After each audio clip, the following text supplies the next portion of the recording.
seen between the arch of aorta and the adjacent pulmonary trunk. So there is a high probability of compression uh, of this artery between these two structures. So I would convey my findings to the referring physician and refer the patient to cardiac surgeon, cardiothoracic surgeon for further workup and management. And also I would completely review the scan, the other vessels, the pulmonary trunk, the lung and the lung windows and rest of the soft tissues and the bones and complete my review. Okay. So, what next step that you would do?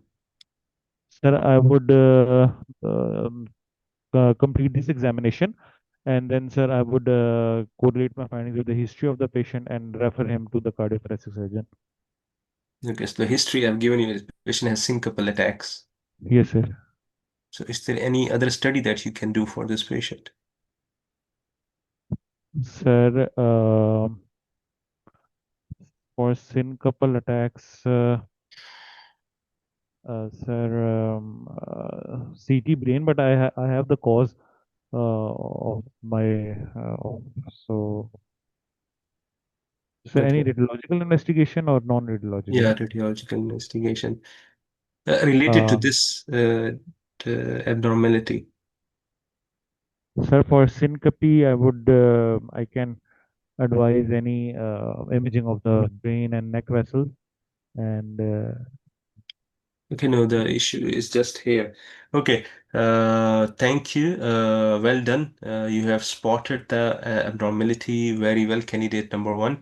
So there is an anomalous origin of the right coronary artery. Usually the right coronary artery arises from 11 to 12 o'clock position here from the right coronary cusp, but you can see it is arising at 4 to 5 o'clock in position, and it has an intramural course as well. You can see the soft tissue rim around the ascending aorta. It is within the soft tissue rim of the ascending aorta. So we call this as an intramural course. So it is a kind of a worse prognostic factor for the coronary artery anomalous. So it is a malignant origin of the right coronary artery from the left coronary cusp, and it is traveling between the pulmonary outflow tract and the ascending aorta. So this is ascending aorta. Okay. Sometime you are in a stress of exam. It is difficult to sit in the hot seat, and you are calling it as arch of aorta. You're commenting it on aortic arch. So this is a cardiac CT scan, and we don't go up to the aortic arch. Okay. So only the aortic root, ascending aorta is covered in this. So we don't go up to the aortic arch. Okay. So I know in stress of exam, you can say sometimes certain things which you do not mean. To overcome this is to practice more and more. Okay, just try to comment on the things that you are seeing. Okay, and try to focus on anatomical details. But this can happen in exam. This is very natural to when you have adenosine rush, you can do these kind of silly mistakes which you do not intend to do. So if there is a good examiner, they will ask you again, are you sure this is an arch of aorta? So you okay, can sir. just review the area, because in FRCR exam the examiner is here to help you, and you can just review it and you can tell it, no, I think this is an ascending aorta. Okay, so do you know what are the components of ascending aorta? Sir, aortic root and then cusps and coronary vessels. Okay, so coronary vessels arise from the aortic root, yes. So aortic root and tubular part of the ascending aorta, yes, you are absolutely right. These are the parts of the ascending aorta. Okay, so aortic root is also part of the ascending aorta, which is important. Yes, sir. So this was your case one. So if you make a true axial view of the aortic root, this is the level of sinus of Valsalva from where the coronary arteries arise. So you have three, so aortic valve has three leaflets. We call them as cusps as well. So one is the right coronary cusp from which the right coronary artery arises, which is at 11 to 12 o'clock in position. The other one is the left coronary cusp. Okay, the right coronary cusp is anteriorly placed. And you can see the right coronary artery descends anteriorly into the right atrioventricular groove. Well, the left coronary artery, you can see it arises from the left coronary cusp at 5 to 6 o'clock in position. It arises at the left as the left main coronary artery, then it divides into left anterior descending artery, which goes in the interventricular groove anteriorly, and the left circumflex artery, which goes into the left atrioventricular groove. And then we have a non-coronary cusp, which doesn't give rise to a coronary artery, and the landmark is it is at the level of interatrial septum. So this is the right atrium, this is the left atrium, so this is the interatrial septum, and the non-coronary cusp is at the level of the interatrial septum. So this is the anatomy of the aortic root at the sinus of Valsalva. Uh, so if I can show you the normal origin.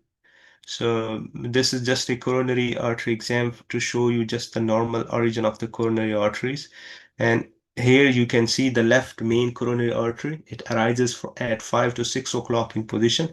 And this is the left anterior descending artery. And here the left circumflex coronary artery will go down from here.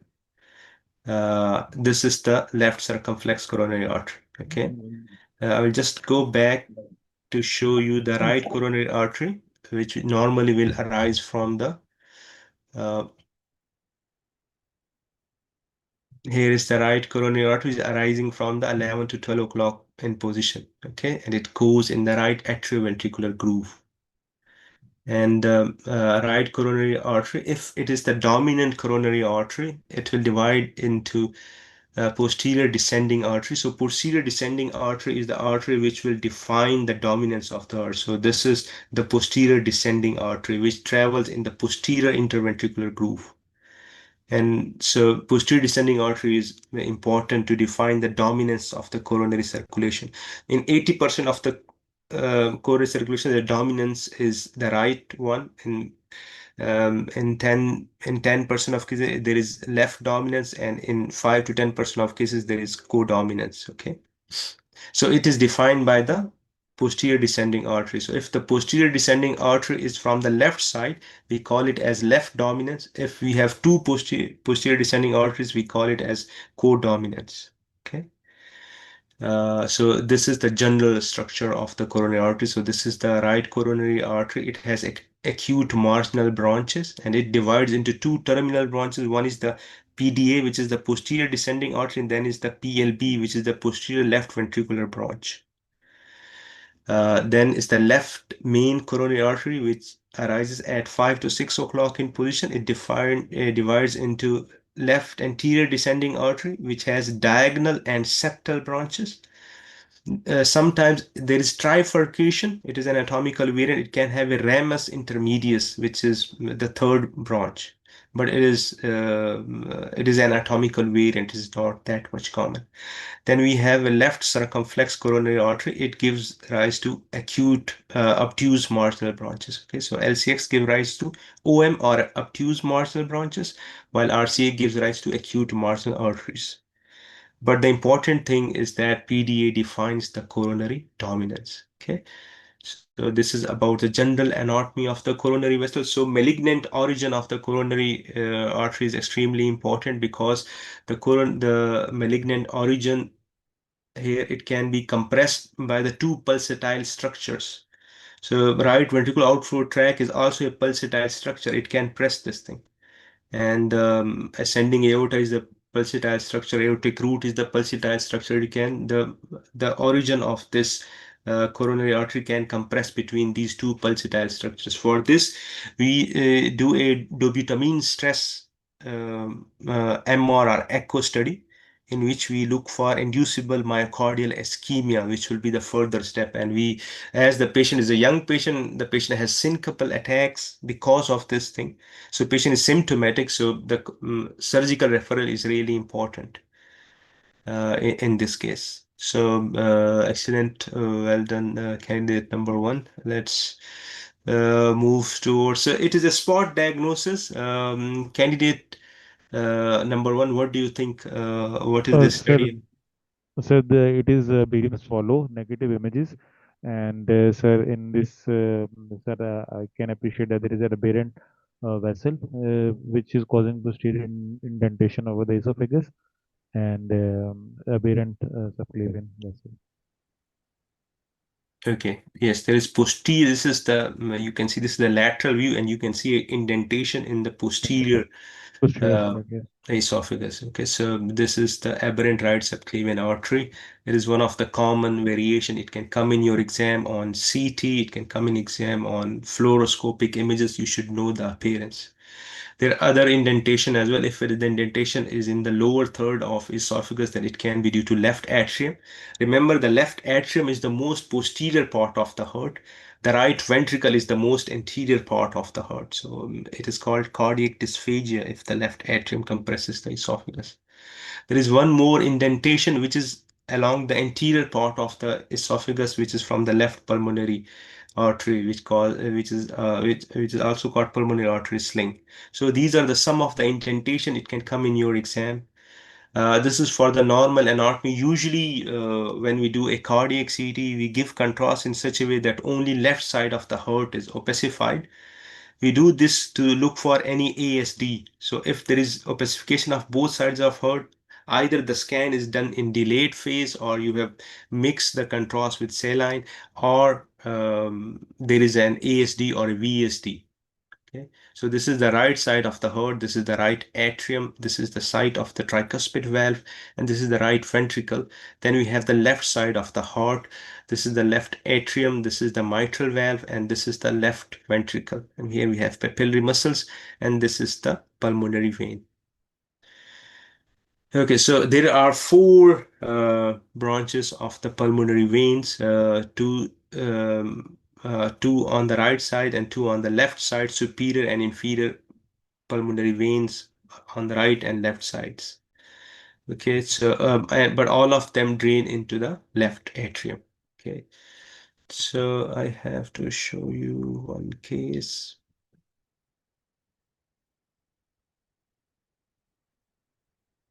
Yes, so,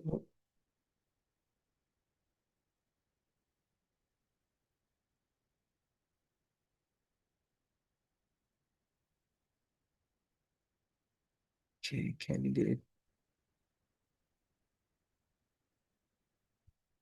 I'm sharing a screen with you. Candidate number one, can you see the screen? Sir, not right now. Can you Yes, just? sir. Now I can see. Yes, sir. Now it is Okay. visible. Okay. So just for the sake of time, I will scroll the images. Okay. Can Okay, sir. you Okay. spot the abnormality? Okay, sir. So this is the CT scan axial section, and okay, I am first of all I'll scroll from top till the bottom. I cannot see any gross abnormality. I will go through my review areas. The arch of aorta is unremarkable. Brachiocephalic vein is unremarkable. The three major vessels arising from the aorta are unremarkable. Sir, can you please go back? Okay. Uh, the left brachiocephalic vein and then superior vena cava are unremarkable. And so can you scroll down?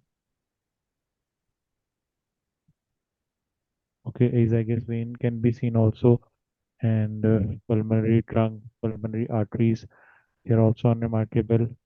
So I would see the pulmonary veins, the inferior pulmonary veins are draining into the right atrium, both of them, and superior pulmonary vein, right side is draining into the atrium and left atrium, and I would have to see the left one, left superior pulmonary vein.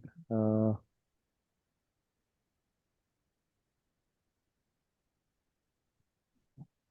so so can you scroll down till the level of pulmonary vessels again? I cannot see any aberrant subclavian vessel as well. Sir, there is an uh, abnormality. Yes, and from here above the right pulmonary trunk, and it is going into the okay brachiocephalic vein. Sir, the left pulmonary vein is draining into the brachiocephalic vein, and so I'll trace it back. Yes, yes. Okay. Is there anomalous venous return of the left superior pulmonary vein into the brachiocephalic vein? Okay, so good, excellent. So there is, if you see here, this is a venous channel. Okay, it is, you can see it is an anomalous channel. Okay, it is not going to the pulmonary, it is not draining in the pulmonary hilum. It is going up. It has a vertical vein which is going up. This vertical vein, normally there should be no normal structure lateral to the aortic arch. Okay, this is a kind of a key point, a landmark point that you should do. There should be no structure lateral to the aortic arch. There sometimes can be some abnormal lymph nodes, and if there is any vascular structure or enhancing structure, always try to look at this area. This is usually an aberrant vessel. This can be a left-sided SVC, or in this case, if you see here, it is draining into the left brachiocephalic vein, okay, and through which it is draining into the right atrium. So this is the partial anomalous pulmonary venous return, and this is one of the most common variety in which the left upper lobar pulmonary vein, it drains into the left brachiocephalic vein. Okay, and it is kind of a shunt. It is kind of a shunt, and usually we do cardiac MR or things like that. If the patient is symptomatic, then sometimes some surgical corrections are also done as well. I will show you in these images here. You can see it properly. So this is the left upper lobar pulmonary vein. It has a vertical vein, and then it drains into the left brachiocephalic vein. Here is the coronal MIP images. You can see the brachiocephalic vein, and here it drains into the right atrium. Here is the 3D reconstruction, volume rendered images of the same thing. So this is to show you a case of vascular anomaly. So vascular anomalies are very common in your FRCR2B exam. They want to test your anatomy, and they can show you these kind of cases with vascular anomalies. So it is important to look at these cases. You should have an idea about these cases. Uh, I will share my screen again. So well done, candidate number one. You have diagnosed it really well. And I will just give you a tip how to diagnose these kind of cases. Uh,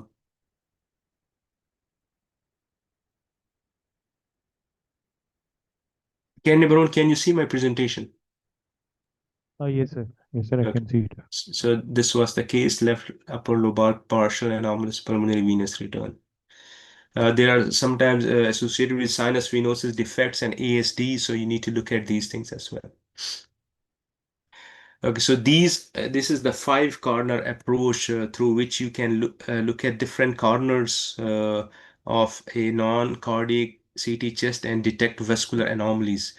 First corner is that of SVC with its intersection at the right upper lobar pulmonary vein. Sometimes the right upper lobar or right middle pulmonary vein drains into the SVC here, which is again a partial anomalous pulmonary venous system. So you need to look at this area specifically. The second point, which I showed you a case now, lateral to the aortic arch, you need to see there should be no structure that is lateral to the aortic arch. Okay. The third point is the distal descending aorta. Usually you can see some sequestration and you can see some are scimitar vessels. You can see these kind of vascular anomalies uh, in the distal. descending thoracic aortic segment. Then the fourth one is the aortic root. I have shown you the coronary anomalies you can see at the aortic root. And the fifth one is at the level of isthmus or distal to the left subclavian artery origin. You can see sometime coarctation of aorta here or patent ductus arteriosus here. So these are the five corners of a non-cardiac CT chest scan at which you can detect some vascular anomalies. Okay, so if you see the CT appears to be normal to you, so try to look at these. These are kind of a review areas for you, and this will help you diagnose these kind of vascular anomalous cases which you do not see regularly. This has been taken from radiology assistant, and you can take screenshot of this. Okay, so okay, now we have case 2 and case 3. I will just give you some cases, show you some more cases. Candidate number 1, just bear with me.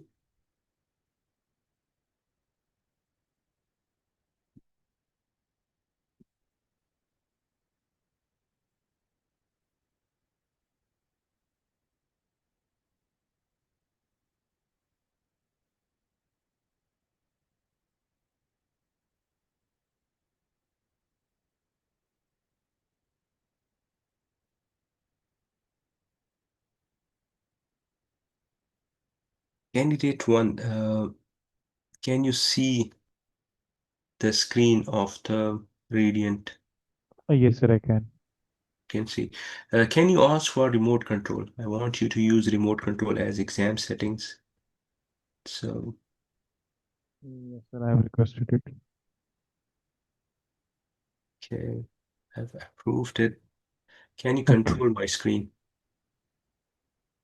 Yes, sir, I can. Yes. So the patient came to ER with extreme shortness of breath. Okay, sir. So these are the CT scans, chest, bone window images, and okay, I will scroll down and in the confinement of the bone window, uh, I can appreciate that.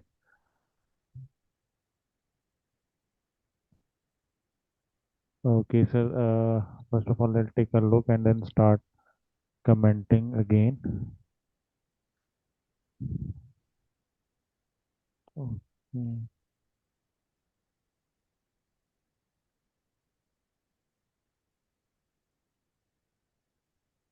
Okay, sir. There are mild bilateral pleural effusions can be seen, and the left atrium, right atrium, they appears to be unremarkable, and okay, the pulmonary trunk, right and left pulmonary arteries. Okay, so there's a filling defect noted in the secondary order branches of the right pulmonary artery, and I would examine the rest of the pulmonary vessels as well. And there is also filling defect noted in the tertiary order branches as well. And then peripheral base patches of consolidations are seen in the right lower lobe. I would now take a look at the left pulmonary artery as well. And okay, sir, the left main pulmonary artery doesn't show any filling defect, and okay, there is a partial filling defect also noted in the secondary order branches of the left pulmonary artery extending into the tertiary order branches as well. And with the peripheral base patch of consolidation seen due to these filling defects. And sir, also I would now examine the atrium, the ventricles, and any any septal defects and any other. Uh, in my routine practice, I will change the window to the lung window and examine bilateral lung fields and also mediastinal or soft tissue window to look for any other mediastinal abnormality. And sir, I would urgently refer the patient as a case of pulmonary embolism, and also advise the correlation with the D-dimers levels, biochemical levels, and advise ultrasound of the left lower limb. And refer the patient urgently to the for anticoagulation and therapy. You said left lower limb. You want to do ultrasound of both lower limbs or left lower? Both lower limbs, both lower limbs, both lower limbs. Okay. So, and you will urgently inform this to the primary physician, yes? Yes, sir. Yes, sir. Okay, so good, excellent. So this is a case of PE. You can see, can you stop controlling my screen? Can you? Oh, yes, sir. I'll just give it the remote control. Yes. Okay, thank you. So here you can see in the right upper lobar pulmonary arterial branch, you can see the filling defect, the thrombus, and then you can see in the descending right lower lobar pulmonary arterial branches as well, in the medial and posterior segmental and subsegmental branches. You can also see it on the left side. I don't know whether have you described on the left side as well? Yes, sir. Yes, Yes, sir. sir. But Yes, sir. Yes, sir. I Yes, sir. started. Okay.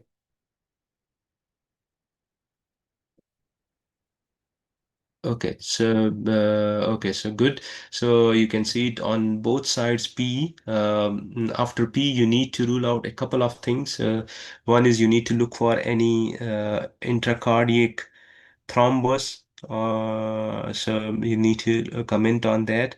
You need to comment on any right heart strain. You can see reflux of contrast into the um, IVC, but this can be due to tricuspid regurgitation as well. For right heart strain, the most important sign is the flattening of the interventricular septum. You can see here a proper bulge here. It is not flattened. Usually, we see it in the true axial view. Let me make a true axial view to show you how we look for that. So let me think I need to share my screen again. Can you see the MPR view candidate one? Or no, you cannot. Yes, sir. Yes, sir. I can see it. The MPR view, you can see it. Okay, that's great. Yes, sir. Okay, so here from the MBR, we make a true axial view of the short axis view. So we through the axis um, we make sure that the axis passes through the mitral valve as well as the left ventricular apex. Okay, and here on this two chamber view as well, try to make sure that it goes through the mitral valve as well as the left ventricular apex. Now here, this is the true short axis view. You know, the heart is obliquely placed inside the heart, inside the chest. So this is the true axial view along the axis of the heart. Okay. So here you can see still the interventricular septum has maintained its convexity. It is not flattened. So there is no right ventricular strain. So if there is right ventricular strain, it will push the interventricular septum and it will be flattened. It will be kind of a D-shaped left ventricle. Here you can see the bulge or convexity of the interventricular septum, and we usually look at it by making this view. Okay, well done, candidate one. So it was a case of acute pulmonary embolism. You need to pick up the phone and inform the primary physician that the patient needs to be started on anticoagulation as soon as possible, and you need to rule out um, any cause a cardiac thrombus or a DVT in lower limbs, or you can ask for any underlying condition of the patient. Uh, okay, so this is about this case. Let me show you one more case, candidate one, and then we'll move towards the candidate two. Try to make it short. Okay.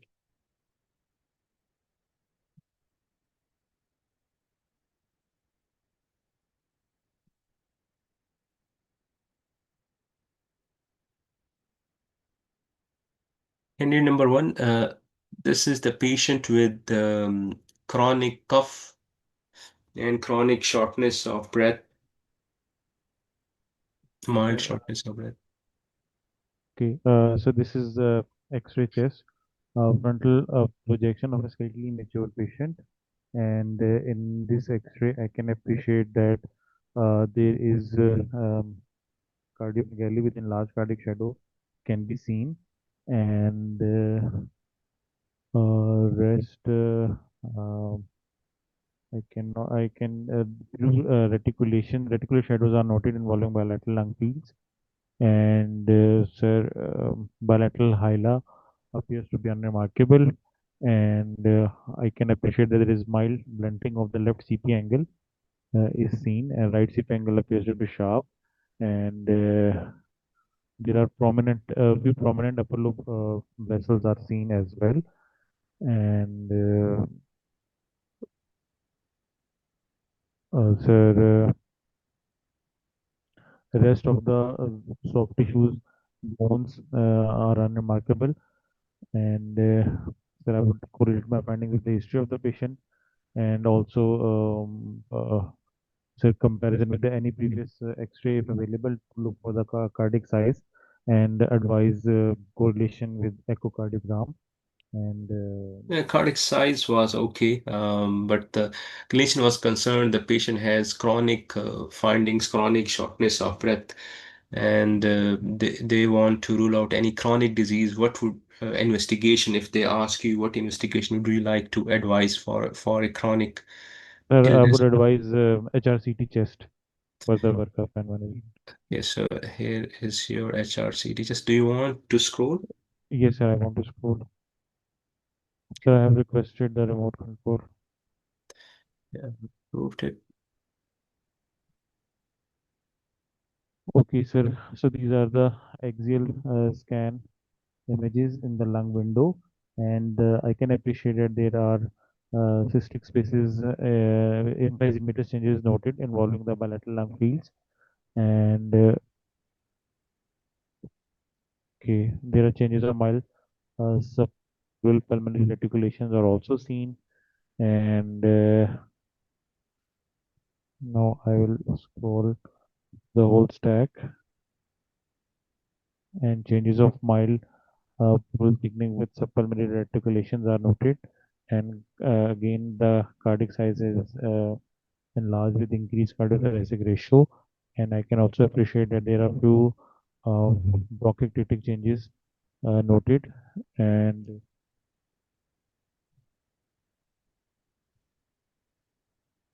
okay, there are no definite signs of fluid effusions can be seen, and okay,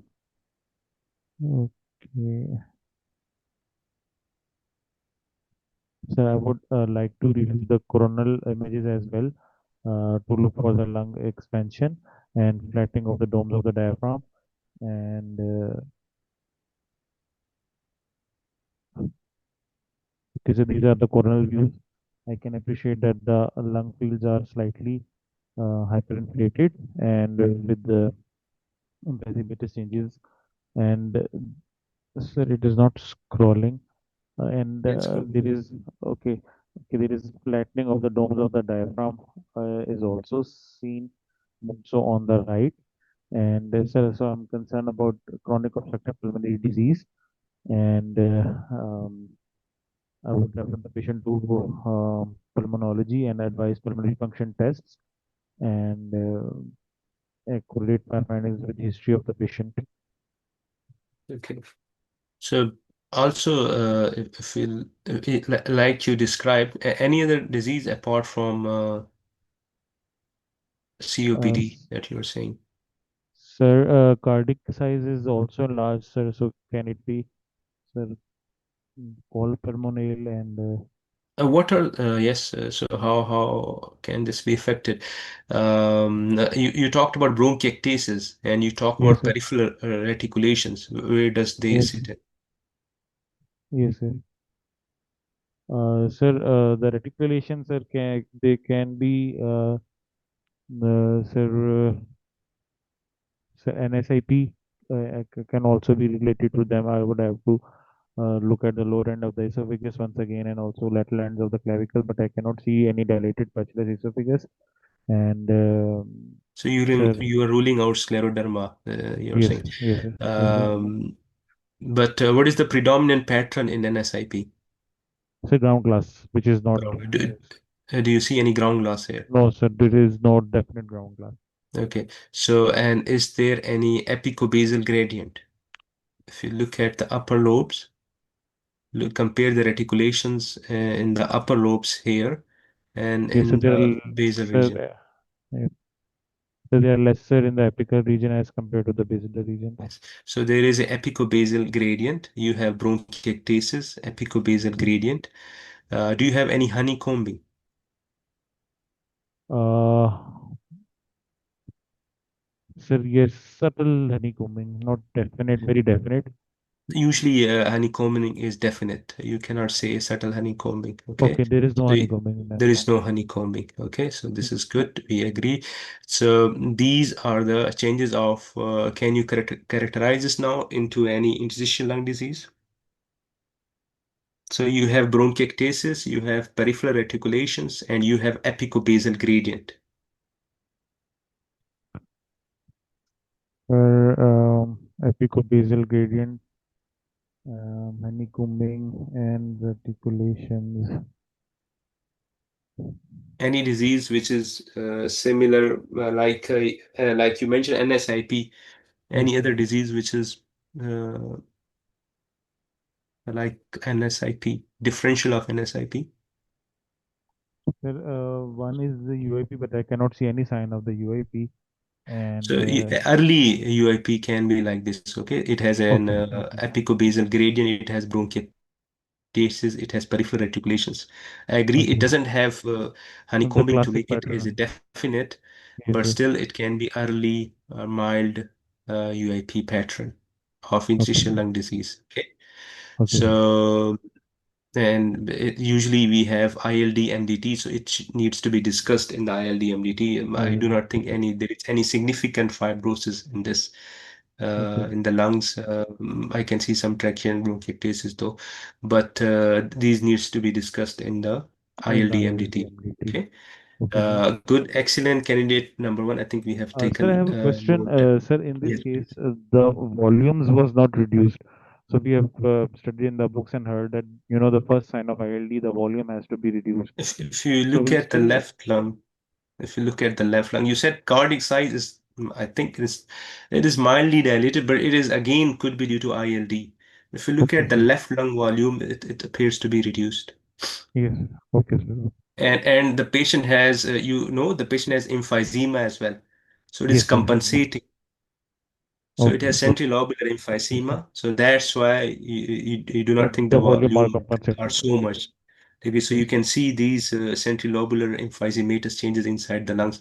That's why it seems to be that the volumes are not that much reduced, but it is a kind of a contributing factor to not reducing the volume that much. okay, But still, you can see definite peripheral reticulations and things like that. okay, sir. Okay. Thank you, sir. Thank you so Okay, much. good. Thank you. Thank you. Good. Well done, candidate number one. Can we move to candidate number two? Do we have candidate number two? Yes, sir. Okay. Stop sharing my screen. I will show you a scan and then, yeah, this is your scan. Share my screen.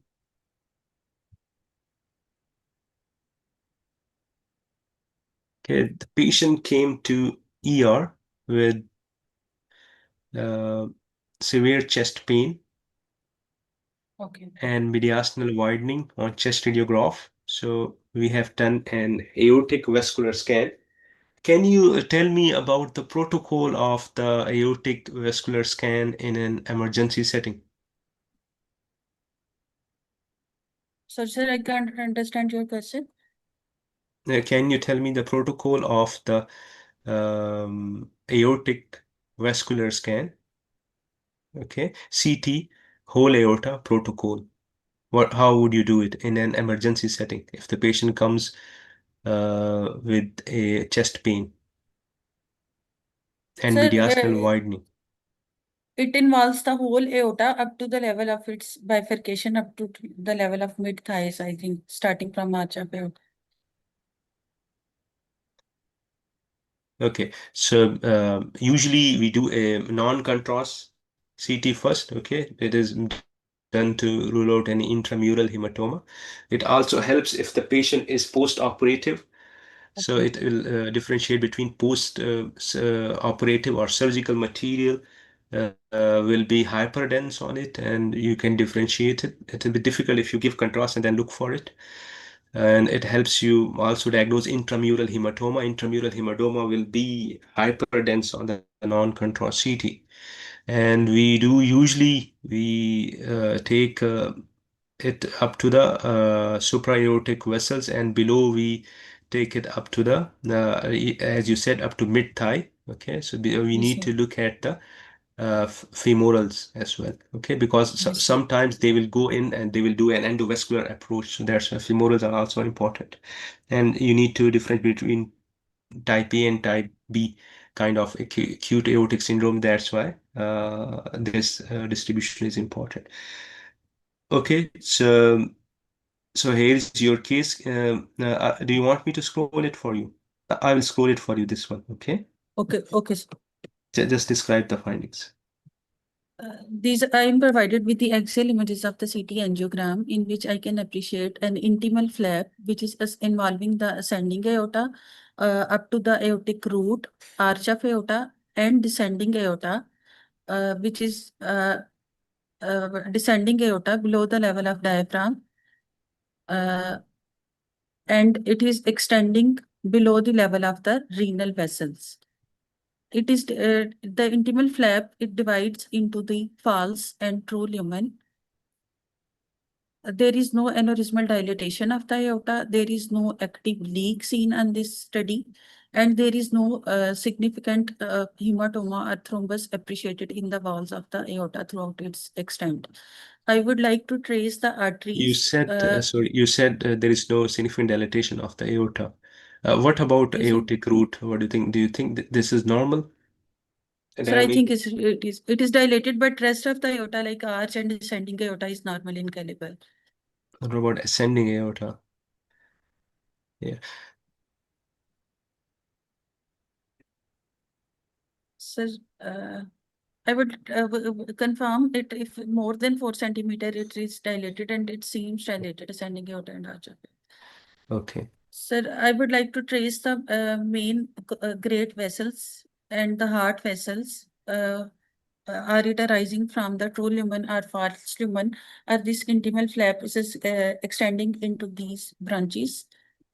Sir, we start from the down or up sections? Yes, what you want to go to up? Okay. Yes.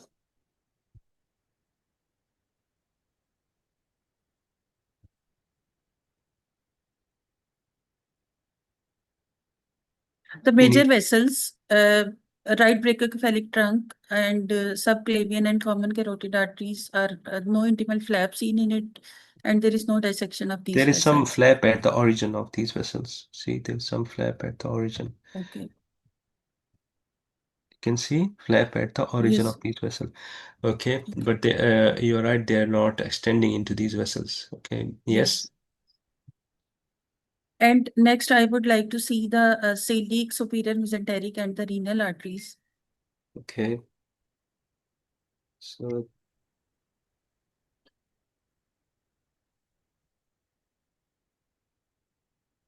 It is not extending into the celiac and superior mesenteric arteries, and they are arising from the true lumen.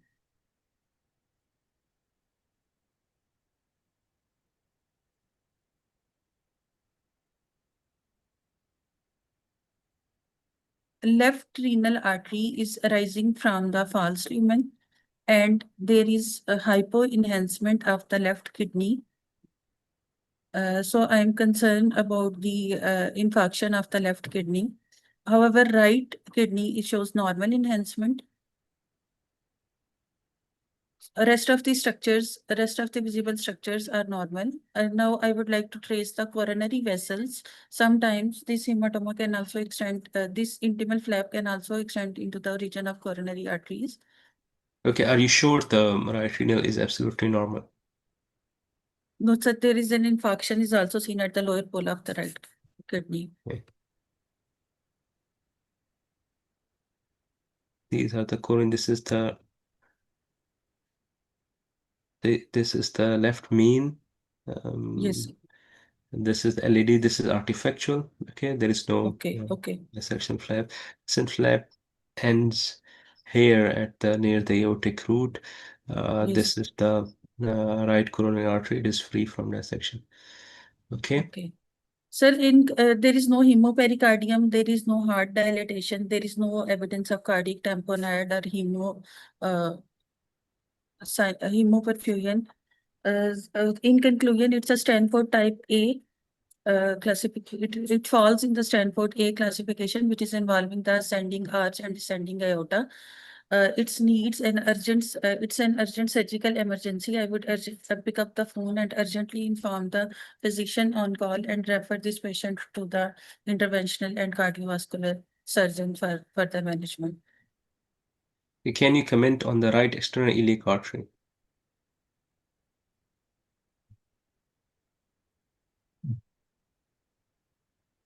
Yes, sir. It is extending into the both common iliac arteries. What about right external iliac artery? Yes, yes, it is extending. What is extending? It's Can you see intimal flap. Okay, so here you can see two vascular structures which are contrast opacified. One is the internal iliac artery, the other one is the external iliac artery on the left side. Okay, here you can Yes, see sir. internal, but you cannot see contrast opacified external iliac artery on the right side.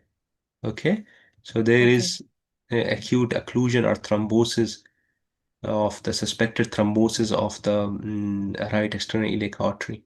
Okay. Okay. Probably the dissection flap has caused this most probably. So this is really important. If they want to do an endovascular approach, they should know that they cannot come from the right side. Otherwise, they will be Okay. stuck. Okay, Okay, sir. they Okay. they do not need to put a catheter through the right side. Okay, otherwise they will be stuck. So this is really important. So I need to raise this as well. So look at all the major vessels. Okay, look at the celiac artery, SMA, IMA. Okay, so look at, is there any bowel infarction or not? This is also common. Bowel perfusion is important to look at. Renal perfusion, as you commit, is the most important thing. Then look at the hepatic perfusion. These are important. Then look at the supra aortic branches, and then look at the coronary arteries, because these type A dissection can go into coronary arteries and it will be life-threatening for the patient. Okay. Yes, sir. There is something there in the liver as well, probably incidental finding. You rightly said there is infarction of bilateral kidneys, more severe and extensive on the left side with hypo-enhancing kidney, and there is dissection going into the left renal artery as well. Now you can see this is the true lumen, this is the false lumen. The true lumen is severely narrowed. This is also extremely important. Sometimes it can decrease perfusion. So true lumen is severely narrowed, and both, as you rightly said, both renal arteries are supplied by the false lumen. It can cause Yes. hypoperfusion if the true lumen is severely narrowed as here you can see it. Okay. Okay, sir. So this is an acute finding. You need to pick up the phone and inform the primary physician. Okay. And you will say, in my routine practice, I will look at the lung windows, I will look at the bone windows and all other things. Okay. Okay. So good. Well done, candidate number two. Let me show you another case. Okay. I need to show you, okay, some from the presentation.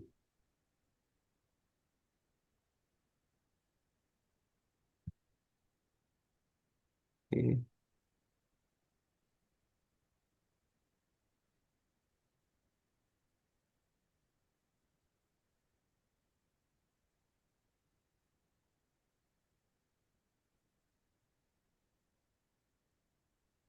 So can you see the screen, the chest radiograph?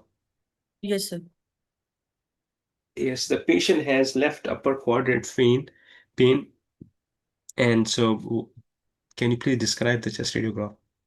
This is the X-ray chest frontal projection of a patient which is presented with the left upper quadrant pain.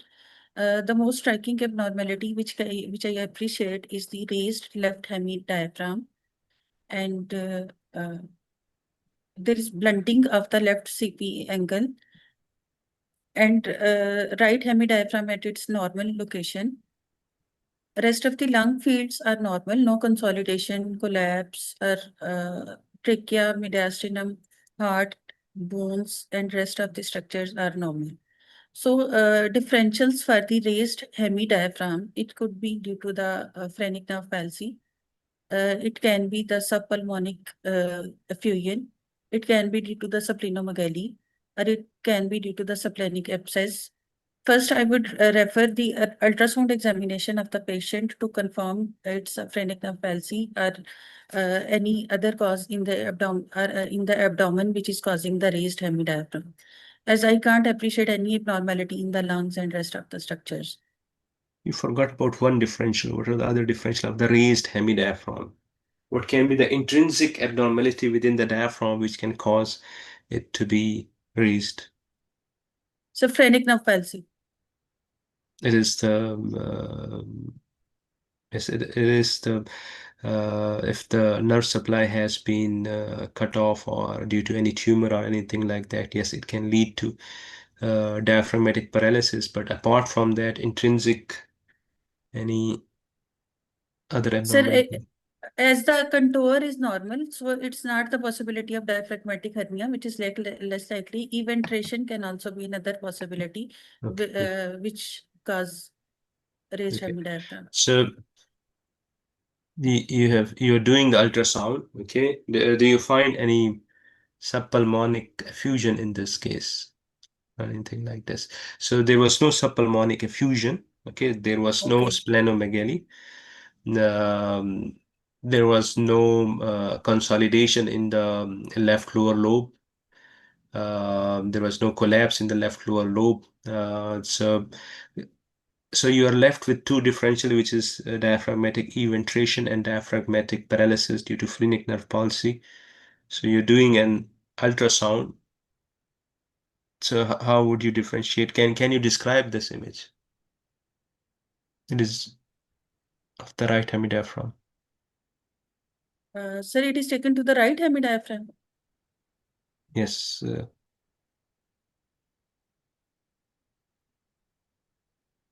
Or on side by side, right or left, or both are right hemidiaphragm. So what is this image? Sir, I think it's taken to the right. It's a liver. Yes. So good. So it is through the right image. So there is uh,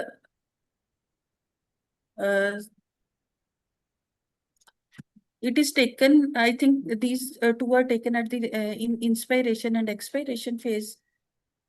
Good. So it is a cine image. It is a Yes. cine image and it is taken in M mode setting. So this is the M mode setting. So here you can see the dot, the main point of focus. Okay.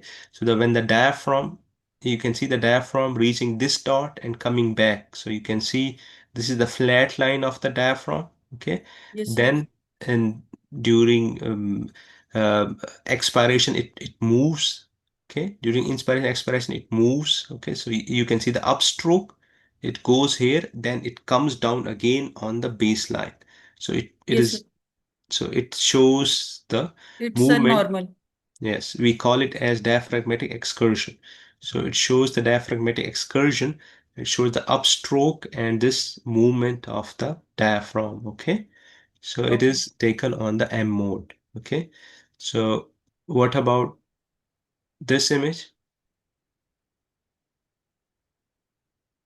Sir, it is taken through the, I think it's taken through the left diaphragm, Mhm. and there is no upstroke, and there is no plateau level, and there is no diaphragmatic excursion seen. Yes. So I think it's confirmed the finding of the left phrenic nerve palsy. Okay. So you can see there is a flat line. You do not see any Flat line. upstroke or movement. Okay, so this is a case of diaphragmatic paralysis due to phrenic nerve palsy. Okay, so this is how it is taken on M mode setting. So we do these kind of ultrasounds, and sometimes you can also compare the thickness of muscle in inspiration and expiration as well. There are certain values, but just focus on the basics that uh, let me mute. Okay. So you just focus on the basics so you can see the diaphragmatic movement in the M mode settings by the upstroke and this play to, and then again downstroke and this return to the baseline. And you do not see it in case of diaphragmatic paralysis. It will be a straight line, okay, or kind of a this pattern or this pattern, kind of a seashore type of pattern. And also you can measure the thickness of the diaphragm. So when a muscle contracts, it thickens. When it relaxes, it thins out. So if there should be some difference of thickness of the diaphragmatic muscle in inspiration and in expiration. Okay, so in case of paralysis, there should be no difference of that because the muscle is not moving. So you can measure the thickness as well. So these are the this is how you diagnose a case of diaphragmatic paralysis. Okay. Uh, Good. Let me move towards case 5 and case 6. Okay, so the next two cases are on cardiac MR. Don't know why someone has turned on the camera. Let me stop their video. Okay, so case 5, it is a cardiac MR case. Do you want to go through the case first, or do you want to know about some basics of that cardiac MR? What do you want? Sir, I think basics. Okay, so I will just go through the basics of cardiac MR first, and then I will take you through the cases. Okay. So these are the basics of the cardiac MR. I think we are short of time. I will try to be as quick as possible. So we take different images, different views in cardiac MR. Initially, we take the axial haste images, which is for the anatomy and extracardiac findings. Then we take different three-chamber, two-chamber views. Okay. We then have edema sequences, which are either STIR or T2 star images to differentiate between acute versus chronic infarction or other diseases. Then we take early GAD sequences. So the most important sequence in cardiac MR is the late gadolinium sequence. We use it to differentiate between ischemic versus non-ischemic pattern of scarring or fibrosis. Okay. Then we take some flow images for valvular assessment, stenosis, obstruction. Then we take some maps for cardiomyopathy, edema, and myocardial infiltration. Okay, so as previously told, so heart is placed obliquely in the chest.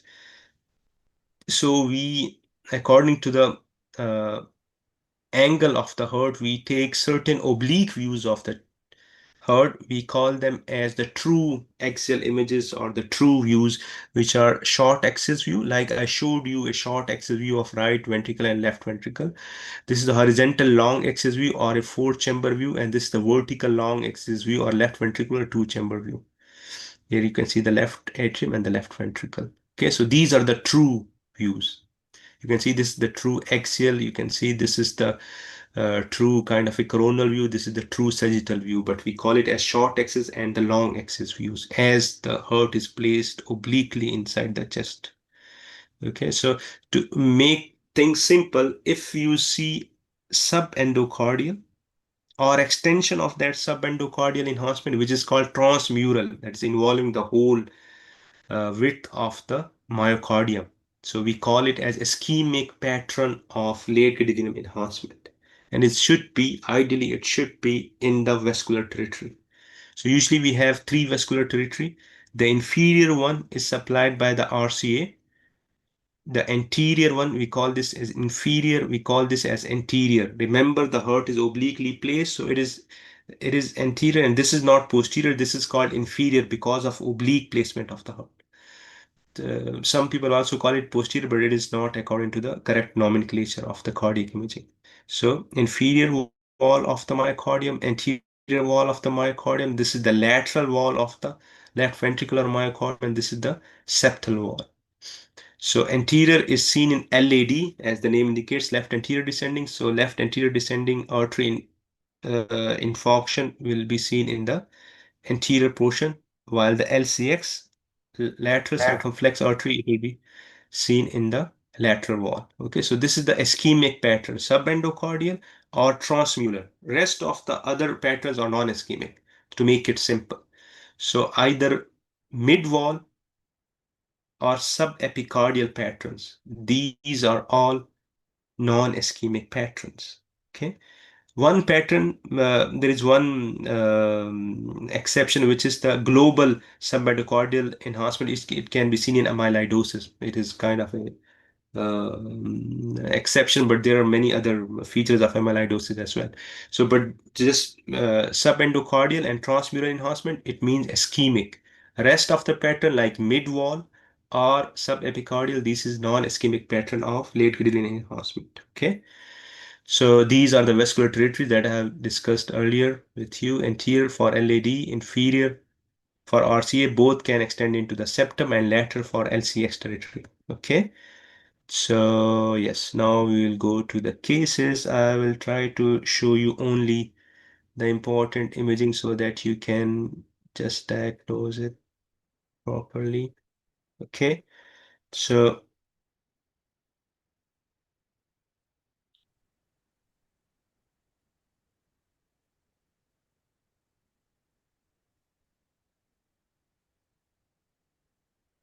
let me share the screen.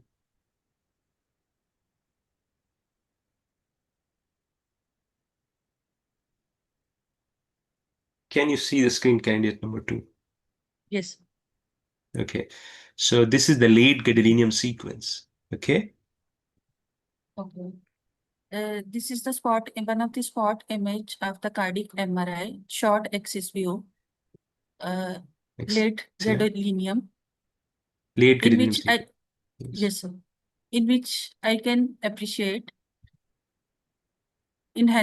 marked enhancement at the posterior wall of the So left anterior wall ventricle. is this. Yes, sir. This is the anterior wall. This is the Posterior. inferior wall. Okay, there Yes, is no sir. posterior wall. This is the septal between the right and left ventricle, and this is the lateral wall. Okay. So in the lateral wall, there is subendocardial and mid-myocardial enhancement. However, It is subpericardial region subendocardial. is. Usually Yes, it sir. cannot be both. So it is subendocardial enhancement, which is extending up to the mid wall. Okay. Yes, sir. So it is Sub subendocardial enhancement. subpericardial region is preserved, which shows a normal. Subepicardial region. Okay, Yes, sir. subepicardial region. Okay. So what is your diagnosis? Sir, it's an infarction. Good. And which territory? Left circumflex. Good, excellent. So it is an infarction of the left circumflex territory. Okay. So how would you differentiate between acute versus chronic infarction? Sir, in chronic phase, it does not enhance. The tissue become fibrosed, which does not show It can still enhancement. And enhance. It can still enhance so in chronic. thickness also matters. In the chronic phase, it become atrophic. The wall become atrophic and thinned out. Okay. Yes, this is one reason. The other reason, in acute phase, this is an early GAD sequence. Okay. In acute phase, there is some hypointense line here. So there will be some hypointense line which will show that there is some microvascular obstruction, which means that this is a acute infarct. So in the absence of microvascular obstruction, it is an chronic infarct. Okay. And also you can look at the edema sequence. If you see edema, it means it is an acute infarct. The other way will be to look at the history. So take the history of acute chest pain or chronic chest pain, then it will lead to the proper diagnosis. Okay. So well done. So it is an infarction of the LCX territory. These are the different views. Okay, this is the two-chamber view, three-chamber view. This is the short axis, two-chamber view. In the late CAD, you can see this enhancement. Thank you. Thank you very much, candidate number two. Can we have candidate number three? Thank Yes, you sir. so much, sir. Thank you. Okay, candidate number three. Can I show you some of the cardiac MR cases, if it's okay with Okay, you? sir. Thank you.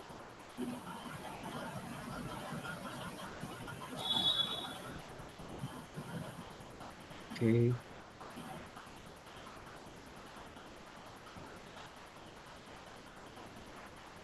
Again, the theme is the same. Okay. Uh, this is a cardiac MR. I will try to take you through it. Okay. This is the axial haste image, which we do it for the anatomy. Okay. Just think of it as a chest CT, axial chest CT. Okay. And sometimes we do this is a kind of a dark blood image because the blood you can see it is dark. Sometimes we Yeah. do a white blood image as well. Okay, so this is a haste image, axial haste image to look for the anatomy. We look at some of the aberrant vessels here Yeah. and we look for different anatomy. Okay, so can you comment? Do you see any significant extra cardiac finding in this? No.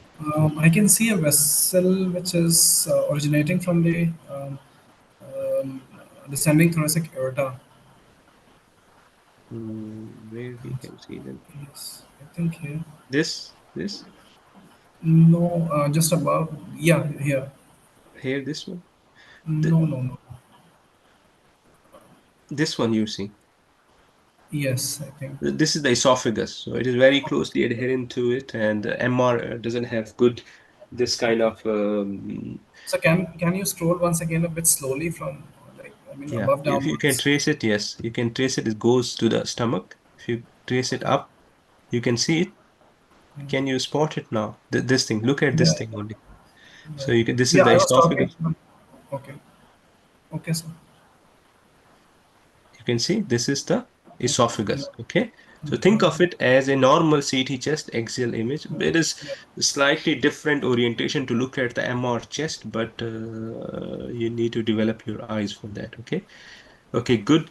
Now I will show you some other images. So this is a four chamber view. Okay, it is SSFP sequences usually, and these are cine sequence. You can see the contraction of the heart. Are there any findings in this four chamber view? Um, yeah, I think uh, there is a mild. I think there is mild regurgitation because I can see some jet which is coming back, coming back on the left side. Yeah, and besides that, I can see that there is some dilatation at the left ventricular apex. Okay, good, excellent, excellent. So there is some minor mitral regurgitation. I agree, it is very minor. It's very good that you have picked it up. You can see some jet here. When the valve is closed, you can still see some tiny bit of jet, which is a minor mitral regurgitation, but you can accidentally picked up the dilatation of the left ventricular apex. Uh, okay, then this I will show you a two-chamber view. So can you confirm your findings on this?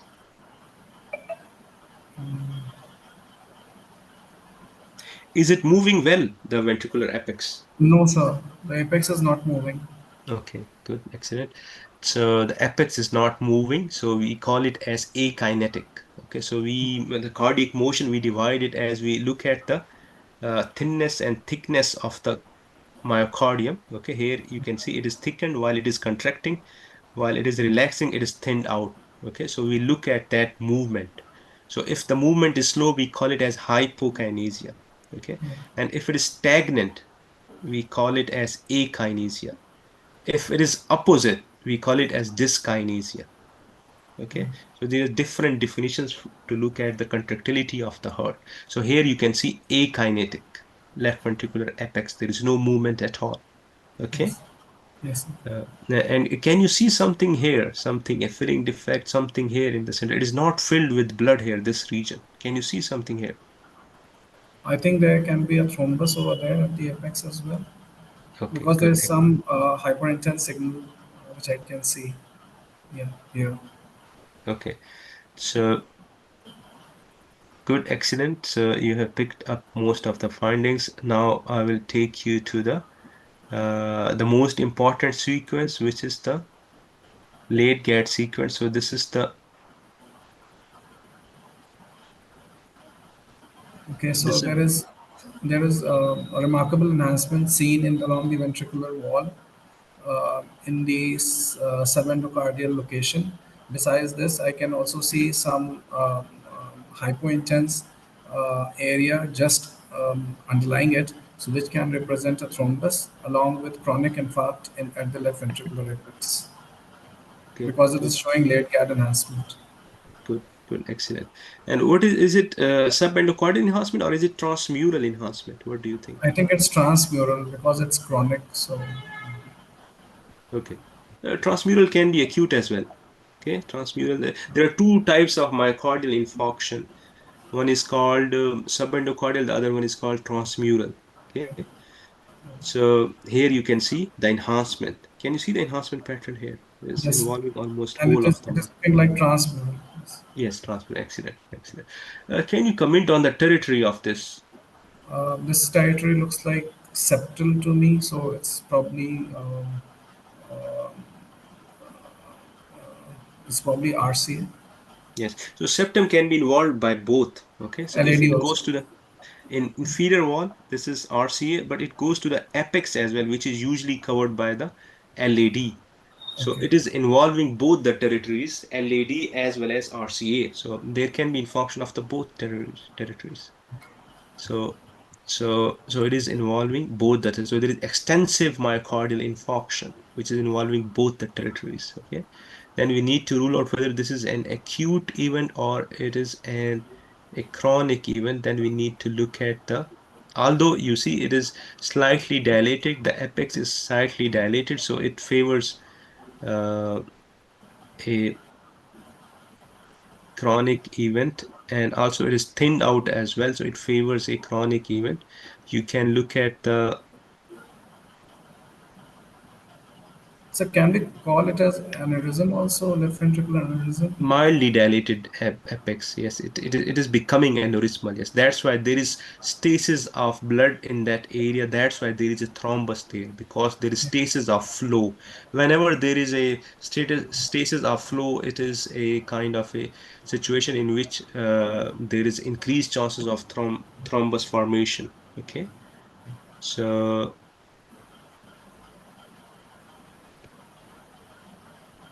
I wanted to show you some edema sequences.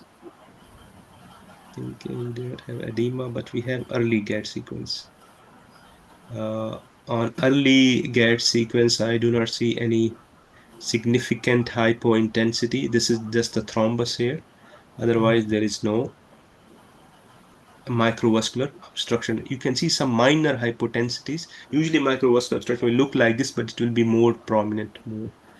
So it is an old infarction with extensive involvement of LAD and RCA territories with a thrombus as well in the LV apex. So you need to pick up the phone and immediately inform the primary physician for this. Okay. So well done, candidate. Candidate number three. I will show you some more cases. Do you want me to show you some cardiac cases, or you want me to show you some thoracic cases? What do you want? I think a combination Okay, more good. helpful. I will show you a combination. Okay, so let's go for some cardiac again. Okay, let me stop share. Then I will share my screen again. Okay. So can you see my screen, candidate number 3? Yes, sir. Okay, I will just play the video. This is a cardiac CT. The patient came to us in emergency with extensive chest pain. The patient was then referred to ICU and ITU. The patient is under critical team care. The patient had severe chest pain episode. Then the patient became unconscious. So this is the patient history. I will play the images. We have done a cardiac CT.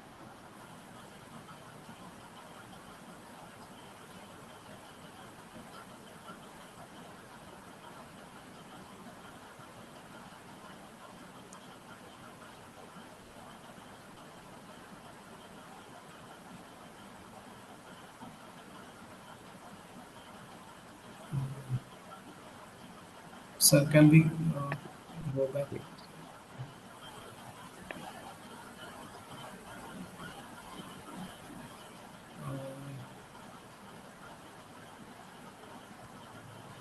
I can see there's a Yes. lot of air in the descending thoracic aorta, so I can see. Okay. Okay. So let's sort this air out. What do you think? Is it normal or abnormal air? So what? Is this air normal or is it pathological air or is it iatrogenic? This seems to be iatrogenic because I can see. I think I can see a catheter inside it. Okay, good, excellent. I So, was, do you know the name of this or you do not know? yeah, here I can see some artifactual shadows as well because of some Okay, catheter which has been placed inside. okay. So this is an intra-aortic balloon pump. Okay, we Okay, place this intra-aortic balloon pump in the descending aorta at specific levels. Okay, you can see this on chest X-rays, abdominal X-rays as well to okay, distribute the blood to the heart and to the vital structures. Okay. okay. So besides this, I was able to see that there were intermittent areas of decreased opacification in the LAD, in the possibly in the mid LAD, um, as well as at places in RCA. Yeah, here I am not able to see the LAD opacification where at places mid distal portions, as Good, well as excellent. occasional RCAs. Sorry, sir. Good, excellent. So, So, and its right dominance. Besides this, I can see some atelectasis along with pleural effusion okay, on both sides. okay, And I think I will have to reformat all these vessels to look in detail okay, about any athromas which might be the cause for decreased opacification in these vessels at places. okay. So, excellent, rightly picked out. There is some disease in the LAD. You can see proximal to mid portion. There is some disease in the LAD. And you know, the supply of LAD, it supplies the Left ventricular left apex. ventricle. Good. It supplies the anterior part of the left ventricle as well as the left ventricular apex is also supply the anterior interventricular septum as well. Where it goes, so look at the if the vessel will supply the area of its course, it is going between both the ventricles and it's mainly going anteriorly towards its branches are Yeah, towards the left ventricle, so that's why it supplies the anterior portion of the left ventricle, and also it yes. goes up to the apex, it turns around the apex, so it supplies the left ventricular apex as well. Okay. uh, so this is the supply. If you look more closely, can you comment on the interventricular septum? Can you look at the interventricular septum?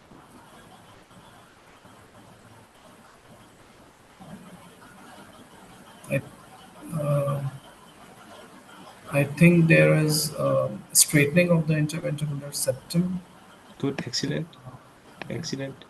So it means there is some right ventricular strain. You can see Yes, that sir. the right ventricle is And slightly there is dilated. along with there is reflux in the IVC and the hepatic vein. So I think there is another element of right IV strain. And I have discussed with you, usually there is no contrast in the right ventricle. So if Yeah. there is contrast in the right ventricle, what does it mean?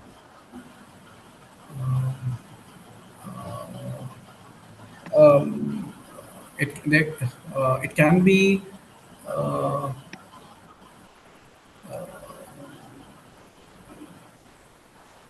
Yes, could I it think be there is because usually no there is contrast in the left ventricle, but there is no contrast in the right ventricle. So if there is contrast in the right ventricle, does it means that there is some communication. connection Yeah. between communication between the two chambers of the heart, two sides of the heart? Uh, I just want to review the images again if there is Okay. any communication. Um, thing. Yeah. Okay. Yes, here I think there is a communication between LV and RV here. Where? Between which I things? think Sorry. near the apex. Near the Near the apex, I apex. can. Excellent, excellent. So it is involving the proximal to mid portion of LAD, so which supplies the distal portion of the left ventricle. That's why there is some infarction of the left ventricle, and with infarction, it is a case of VSD. So post myocardial infarction, you can get VSD. So it is an acute MI, which is causing infarction, and it is such a extensive infarct that it has caused thinning and it has caused a VSD, which is a very big, very life-threatening complication of an MI, of an acute MI. And that's why the patient is in ITU. The patient is has a lot of shunting of blood. That's why the right ventricle is dilated. That's why you have straightening of the right heart border. So excellent. So it was a difficult case, but it was an ICU case. I have done a delayed phase as well, and these findings, you can see these findings more better on the delayed phase. MI, we saw that on MR, it will show you as an area of enhancement on the delayed phase, but on CT, it is the opposite. So if you see MI on a venous or a delayed phase, it will appear as an area of hypoattenuation on CT scan.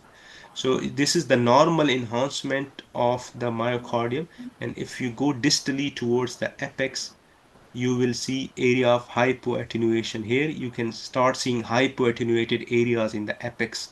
And you can see near the this VSD, you can see hypoattenuated septum as well as the apex of the left ventricle. So this is an area of infarction. This is how infarction will appear on the CT scan. On a post-contrast CT scan, which are usually done in venous or delayed phase, it will appear as area of hypoattenuation. On MRI, it is hyper enhancement. Okay, so Okay, sir. well done. So these are the finding that you have picked up: disease here, irregularity here, diseased here, and this is the VSD. And on these are the similar findings on the delayed phase images. So it is VSD post myocardial infarction. So good, excellent. So I will show you one more case. It is a shorter case. Okay, so it is again the patient has chest and right upper quadrant pain. Okay, Okay, sir. you have done a CT scan.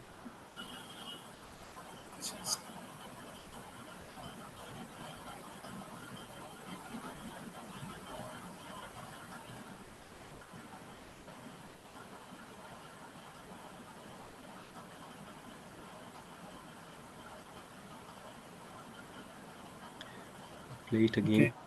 Yeah.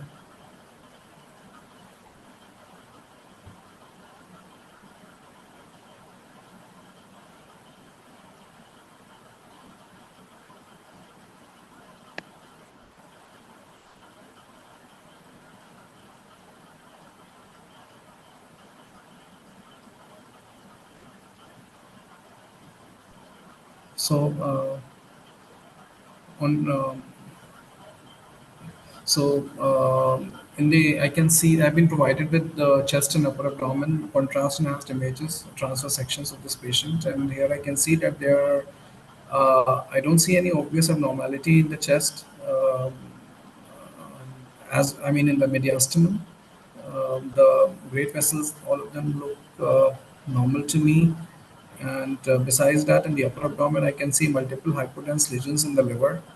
Um, Besides that, I can see that the left adrenal is also mildly bulky in appearance. So, besides that, in the mediastinum, I could not spot any obvious abnormality. Uh, I can see that there was a node in this initial slice. Okay. Uh, Uh, the heart chambers also look normal to me. So I think that these liver lesions, as well as the left adrenal lesion, the liver lesions in particular are suspicious, and they could be they could be metastatic also. okay. Uh, in my routine practice, I will look at the bone window and the lung window as well to complete the examination. The left adrenal is also bulky, which could be hyperplasia or could be metastatic. But for that, I will, in my routine practice, I will look at the lung images, try to look for any primary in the lung, um, and yes. Okay. So, uh, can you comment on the septum, left The septum interventricular? looks like slightly thickened to me. Okay. Is it diffusely thickened or is focally thickened? Focally thickened in the membranous portion. Okay, this is the muscular portion. So it is, you can see some nodularity and irregularity of the septum. You can see some other nodularity here as well. So there is Okay. some nodularity of the interverticular septum. Okay. And you saw some liver lesions. So what would be your thought process for this nodularity in the heart? This could also be the metastatic involvement of the interventricular septum. So good, Uh, excellent. So you can see some nodularity of the heart at the intervertebral septum, and the most common mass lesion in the heart are metastasis or a thrombus. Okay, the primary cardiac tumors are rare. Okay, so we have done a cardiac MRI. On cardiac MRI, this is an edema sequence, and this is a late gate sequence, and this is again an edema sequence. Can you comment on that? um, Here again, I can see that the interventricular septum is looking irregularly thickened, and besides this, I think that is also appearing mildly hypointense on the edema sensitive sequence on the Usually it is uh, hyper intense. Usually it is not. It is equivalent to that of muscles. So you compare it to muscles. So it is hyper intense to the muscles. Okay. So for okay, myocardium, we compare it to the adjacent muscles. Okay. okay, So if you compare it to the muscles, here you can see some muscles, it is hyper intense. You can see it is heterogeneous, but heterogeneously hyper intense in signal abnormality. Okay. okay, okay. Just compare it to the surrounding muscles. So in the do I need to comment on the rest of the images also? Yes, so there is small kind of pericardial effusion here, okay? It will appear Okay, hypotense. You need to look at the CSF, okay? So okay, pericardial effusion will follow the signal of CSF. So if you look at the CSF, it is hypointense. So this is the pericardial effusion. There is some heterogeneous enhancement in here, and there is some hyperintense or edema in the myocardium as well as you can see. Can you see these lesions? um, yes sir. Yes, and what is this structure? Most probably. Which sir? What is this structure most probably? This is the liver This is the liver. Excellent. So these were the lesion that you saw in and the the CT as well. on the Right. CT scan. And can you see this lesion in the lung? Lung nodules as well. Yeah, yeah. So these are all metastatic. This was a case of metastatic melanoma with extensive cardiac, lung, and liver metastasis. Okay, Okay. good, excellent. Just want to show you.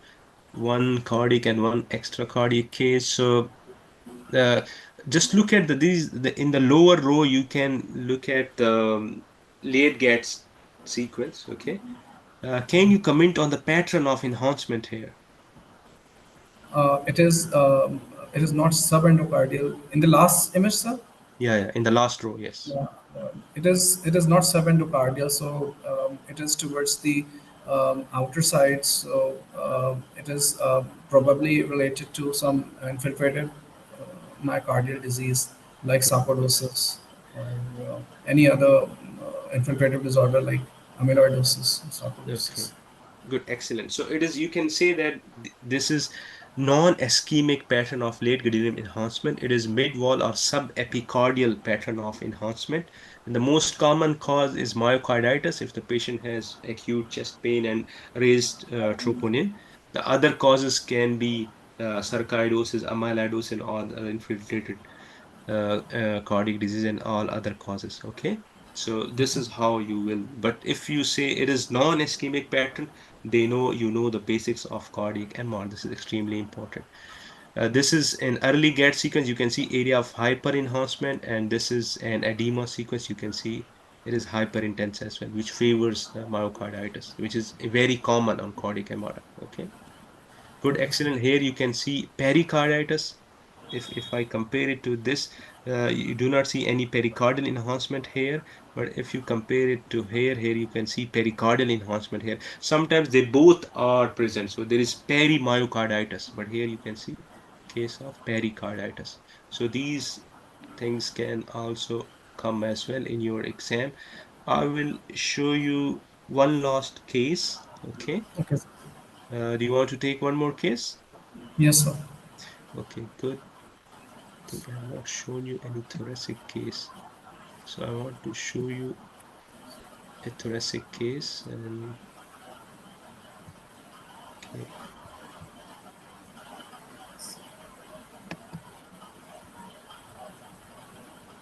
let me share the screen.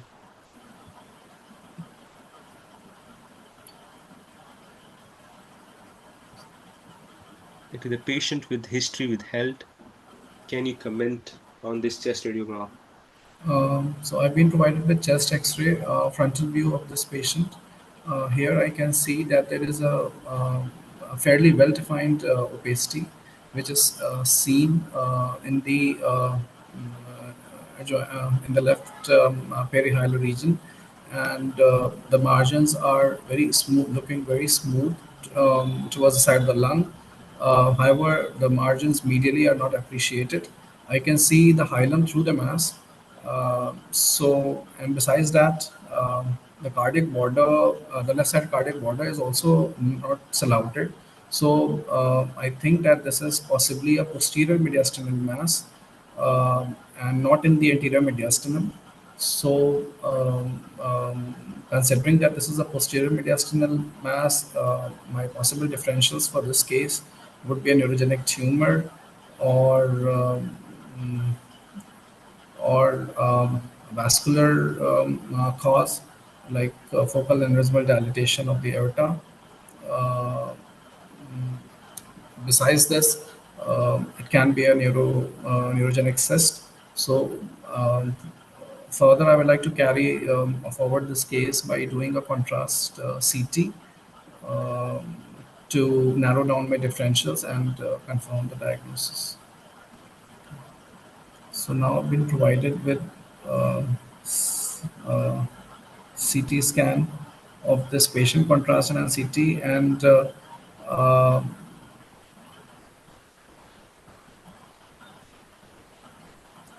so on the CT images, it doesn't look like as if it is originating from the mediastinum, although it is abutting the aorta. And, so can I see the relation of the vessels? Yeah, I think left pulmonary artery is come down.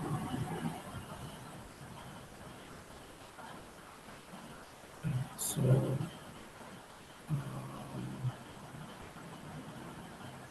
uh, so I think it's intrapulmonary origin rather than mediastinum. I would like to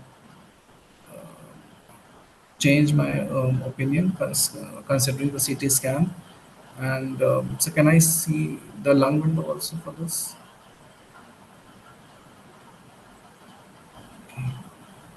So the margins are smooth, and the surrounding lungs are clean. There's no desmoplastic reaction to it.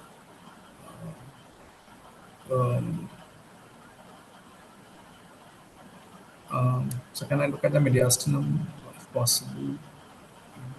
Look at the enhancement. Okay. Uh, um, I think it can be. It is not looking like enhancing. So and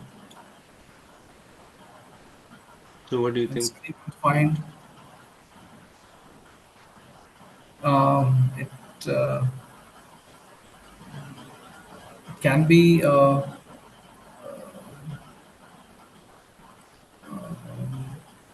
So can I look at the lung window?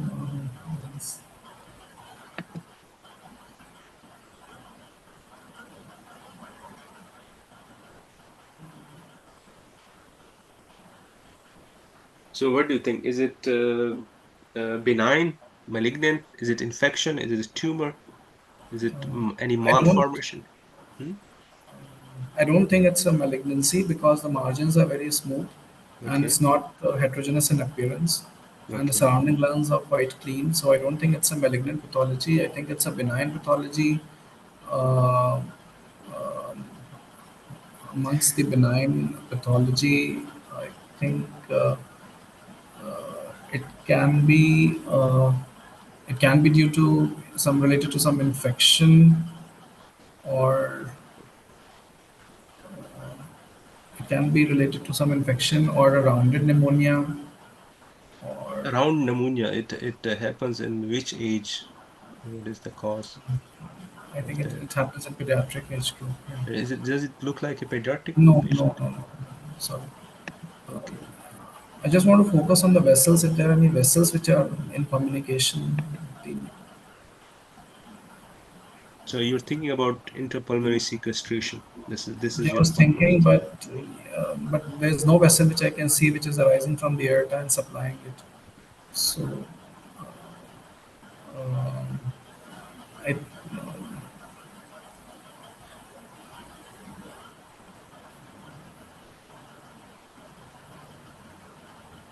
I, I don't think it's a malignant pathology. I would like to compare with any previous scans and if they're available, and also inquire about the history in detail to reach to a conclusive diagnosis. But Okay. I think that it's probably benign in nature because of the reason that the margins are smooth and the lungs are clean, very clean surrounding area. There are no mediastinal nodes, so I, Okay. it can So be. I think it's probably benign in nature. It can be dilated. Yes. can you see something here? Sorry, we are just going out of time. Okay, let me summarize it for you. This is a good case. So you performed really well in the initial cases, which were difficult. You handled them really well. In this case, I think you were initially thinking in the right directions. Just remember hilum overlay sign. So when you see the vessels across through this lesion, it means either this lesion is either anterior to the vessels or posterior to the vessel. It doesn't say that it is in the anterior mediastinum or posterior mediastinum. It can still be inside the lung, but anterior or posterior to the vessels. This is what hilum overlay sign means.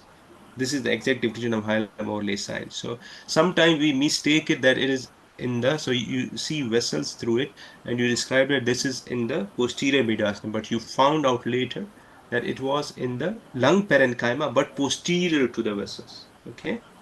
If you would have asked for a later radiograph, you can see still that it is in the lung parenchyma. The other thing that you need to notice is that you can see the left heart border completely through it. It means that it is not in the anterior mediastinum. Okay, so it also confirms, so it is not in the anterior mediastinum. If it was in the anterior mediastinum, the left heart border would have been obscured. Sir, It I have a is, question. yes. But normally, like, I mean, when we study the mediastinal pathologies, we read this concept only that the lateral borders are very smooth and the medial border is not well seen, the broad base towards the mediastinum side, and we label it as mediastinal pathology. Yeah, yeah. So, So yes, it could be mediastinal pathology, but you need hilum overlay sign means it is either anterior to the hilar vessel or posterior to the hilar vessel. It doesn't say it is in the anterior mediastinum or posterior mediastinum.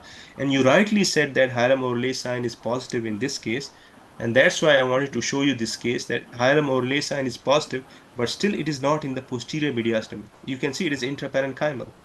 yeah. Okay, it has some attachment to the posterior wall of the chest, posterior chest wall, but it's not intramediastinal. Okay, so it is not coming or bulging out of mediastinum into the lung. It is going out of the lung towards the mediastinum. It is slightly encasing the descending thoracic aorta, abutment of the descending thoracic aorta. It is encasing the left pulmonary artery. Okay, and if you see why I said, and this is not a benign lesion. Why? Because it is attenuating the vessels within it. You can see some vessel attenuation within it. It may not be that aggressive lesion that it is forming that corona radiator pattern or things like that, but it still is slightly aggressive because you can see here it is extending into the inferior pulmonary vein. Okay, it has some mediastinal extension. It is abutting the descending thoracic aorta. So it is not a, so to label it as a benign lesion, this is a red flag. Okay, it has some aggressive features. You can see some vessel attenuation within this lesion.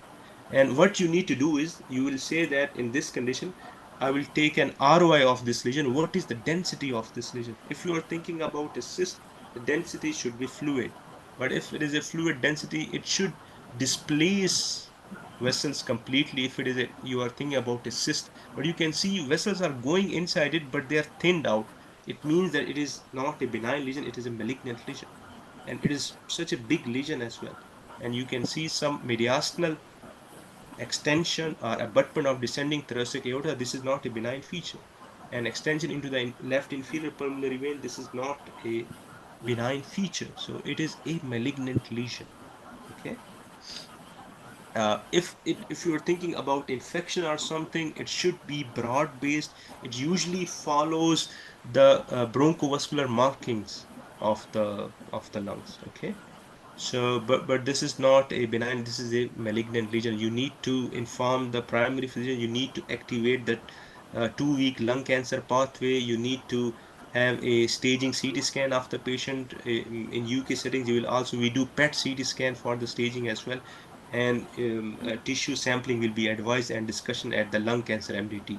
So this is the pathway or pattern of imaging for the lung cancer here in UK. Okay, but well done. You have done really well for your Viva. But in this case, you should have characterized this as a malignant lesion due to these features. Do you have any question, candidate number 3? No, sir. Okay, thank you. Well done. Well done for your Viva. Best of luck for your Viva. Do I have candidate number 4?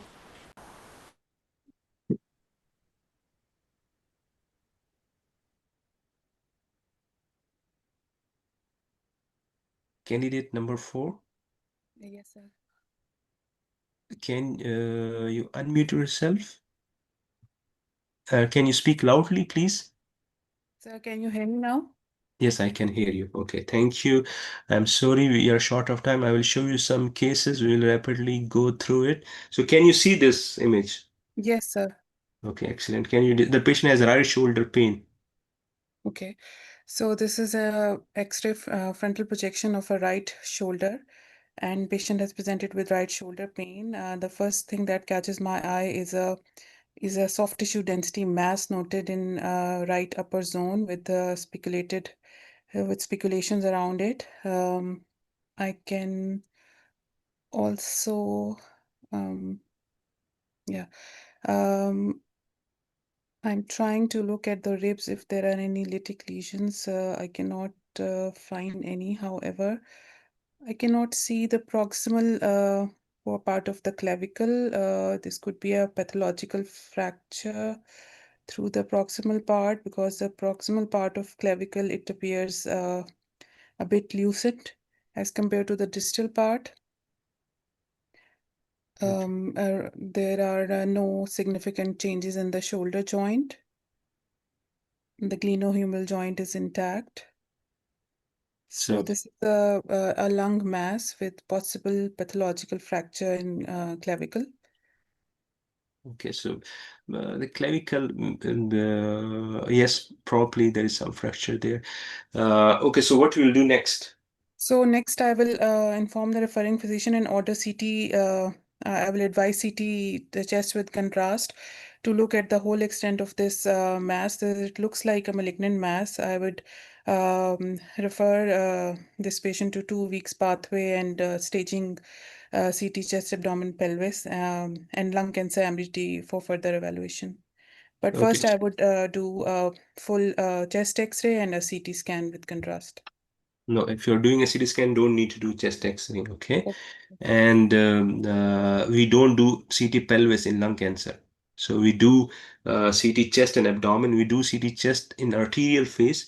We do CT abdomen up to iliac crest in venous phase. So this is Okay. the staging CT protocol for lung cancer, okay?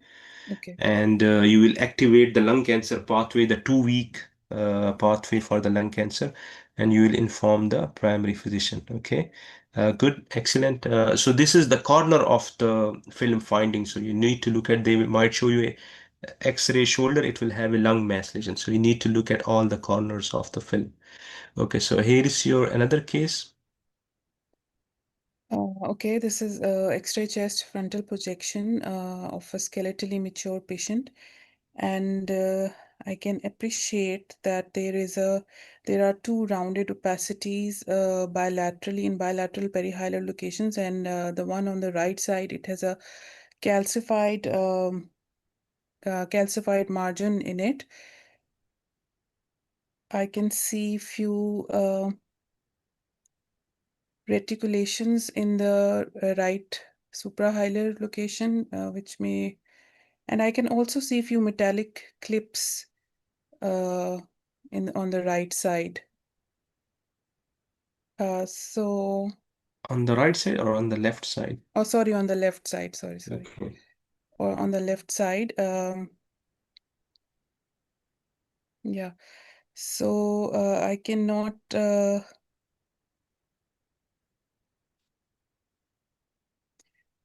So these lesions could be they could represent cystic lesions. They could represent breast implants. So this is a female patient.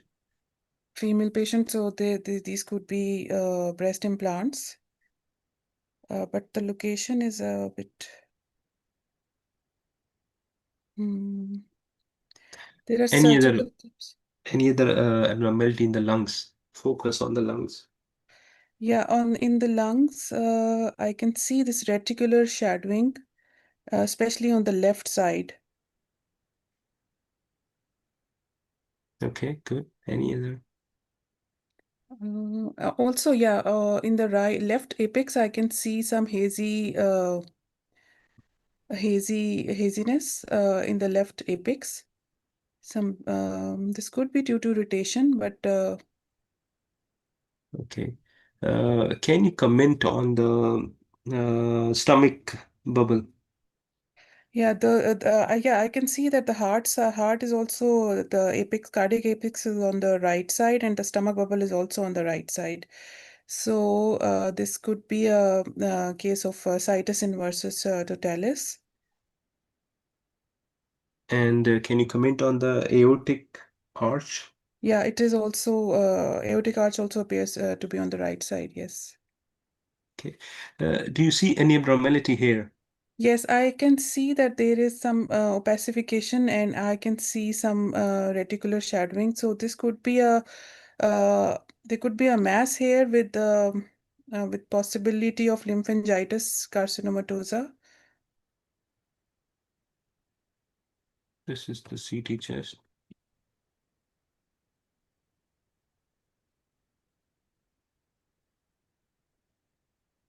Okay. This is a CT chest of the same patient, and I can see that both lungs appear hyperinflated. There are emphysematous changes on the left side. I can see some paraseptal emphysematous bully. There is a soft tissue density mass in the left side with some reticular shadowing again noted. Um, Sir, okay, it would have been better seen on a soft tissue window in my routine practice. I would have seen this in a soft tissue window, but I can see that there is a mass which is seen in the left intrahilar location, and it is also displacing the vessel, the bronchi anteriorly. There is mild narrowing of the left bronchus, and I can see that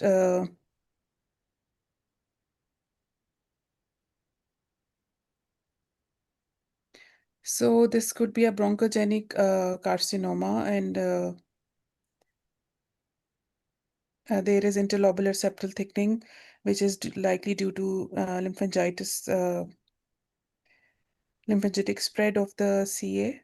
Okay, so lymphangitic carcinomatosis, will it update the staging or will it reduce the staging? What do you think? It will update the staging. Okay, so there is no effect of staging on lymphangitic carcinoma whatsoever. It is not in the staging. So Okay. try to read the lung cancer staging. It will not come in the exam. You're not expected to remember it, but if you know the staging, you can describe the lung cancer better. Okay, so you need to look for the, like you rightly said, I will like to the mediastinal window setting to look for the lymph nodes, the supraclavicular mediastinal lymph nodes. Okay, then I would like to look for rule out any pericardial or pleural effusions. I would like to look at any of the lung nodules. So these are the things which are important for staging purposes. So if you read the staging, so the things become much clear. And it was a complicated chest X-ray, and it had breast implants as well. Breast implants are very common in UK.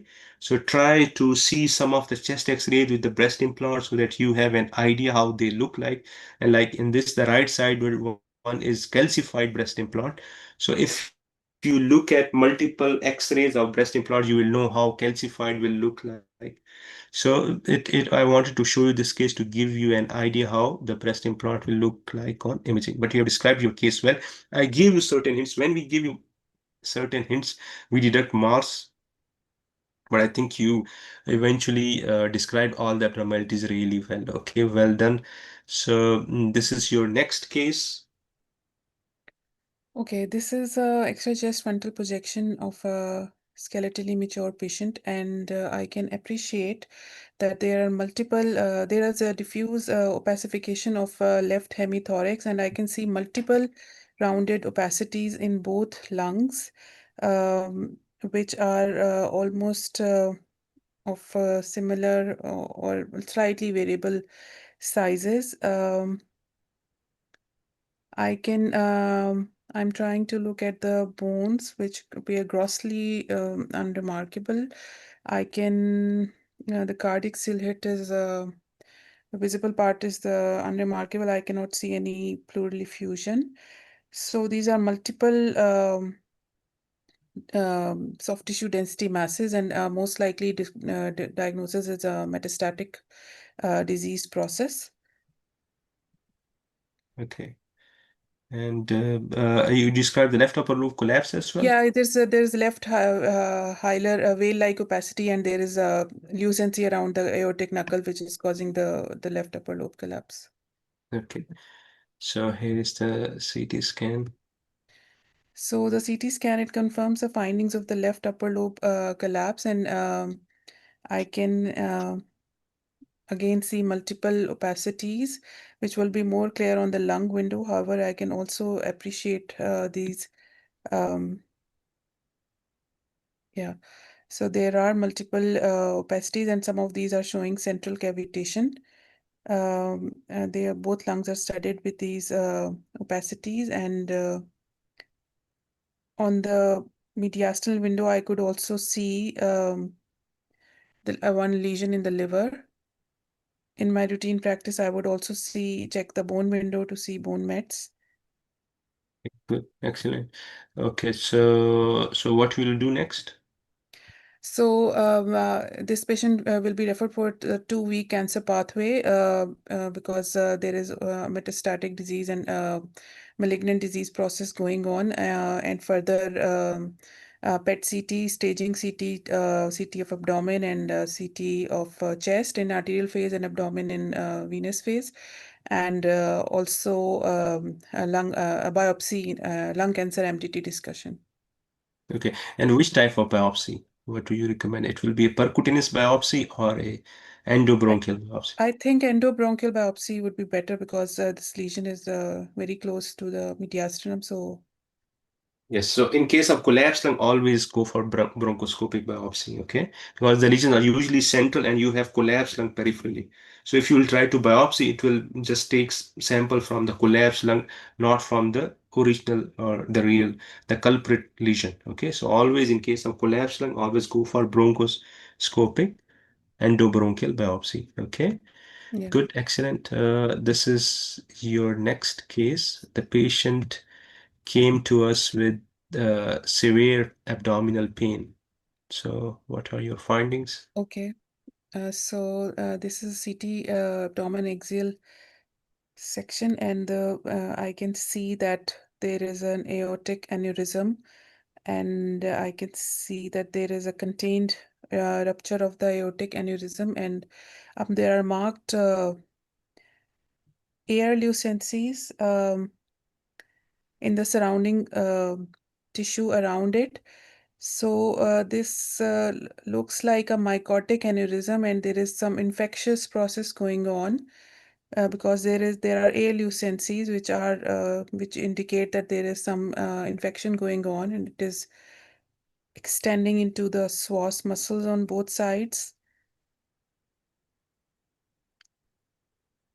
Okay. Um, So, are there any abscesses in the sauce? yes, there are abscesses in the psoas muscles bilaterally. They have air lucencies, and this is a result. This is called a mycotic aneurysm in the aorta. Okay. Okay, good. What you will do? So this is an urgent finding. I would urgently inform the cardiovascular team because this needs to be dealt with urgently. Okay, good, excellent. So, in your exam settings, don't wait for the clues by the examiner. Try to finish everything. You know everything, but try to finish everything quickly and tell them, okay, I will do this in my routine practice. What do you think? What would be the management for this case? Endovascular or surgical management or percutaneous management? There is quite extensive infection around it, so I think this should be a surgical management for this. Good, excellent. So this should be part of your description as well. Okay, so management is part of the description as well. Good, excellent. I have taken, I think I have shown this case. I've shown this case as well. Well done, candidate number 4. You have done really well. I like your description. Your description is very detailed, but sometimes you do not complete the case in time. Try to practice to comment on the management. You know the management, but you need to comment on it.